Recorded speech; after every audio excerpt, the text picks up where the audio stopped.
Wilson and Andreas Martinsen of Denmark. Well, just a little bit of news from Ostrava. The Lawrence Clark 13:57 tonight. That means he's the fastest British athlete so far in this event, in the 110 hurdles. The qualifying time for the Olympic Games is 13:47. And it'll be very interesting to see whether we get 3 men under that time. I'm sure we will. I hope we will. Ronnie Malman of Germany, 22-year-old, has only run 14.12 this year so far, very early, of course, in the season. David King, twice the English under-23 champion, coached by James Hillier. Had a pretty good indoor season, didn't run so well at the UK Championships, but ran a personal best indoors, 7:66. Always stands you in good stead for the outdoor season. Ryan Wilson, world silver medalist in 2013 in Moscow, and that was a reward for a very long, good career. 35 years of age now, Ryan Wilson, coaching now himself as well. Andreas Martinsen of Denmark in lane 4. So Wilson in days gone by would always start as the favourite, and probably does here still.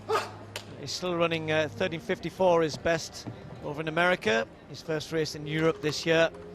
In the American season, of course, in April and May, many of the sprinters and hurdlers get the chance to run in pretty good conditions, set some good times early in the season. And they hope when they come to Europe the weather is the same. Isn't always the case. And we've talked about the wind tonight. Let's just see if it settles around 2 meters. It was just over in the women's race. So King's in 2, Wilson in 3. Ryan Wilson getting left a little bit. King got the much better start of all of them, and it's just a half-a-metre lead at the moment. This could be a big win if he can hold this. Martinsen closest to the camera coming through. So is Wilson now, getting into his stride, hitting hurdles, and King smashing into that one. Wilson gets the win. Well, Martinsen's second, but King, could he have lasted that through? He just came under some pressure, and when he came under pressure, hit the penultimate hurdle hard, and that put paid to his chances.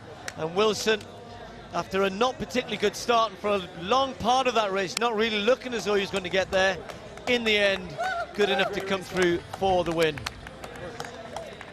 Well, as ever, Colin, it's never over until it's over in the hurdles. Ah, poor David King. I think he was on for something really special there, Steve. He'd worked hard, he got out the blocks well, he was aggressive, but it's just about now, he clatters that hurdle and that drags him back, and he lost meters, absolutely meters, and I can see he'd be really frustrated with that. But you know, sometimes when you're in a race, when you're running faster than you ever run before, hurdles come to you a little bit quicker, you're anxious because you know you're in the lead, and it could be a big victory for you, and you just slightly lose it. And for this young man, that's exactly what happens. Watch this now, boom, it's going to pull him right the way back. Loses it, you can see he lost his stride just going into the barrier.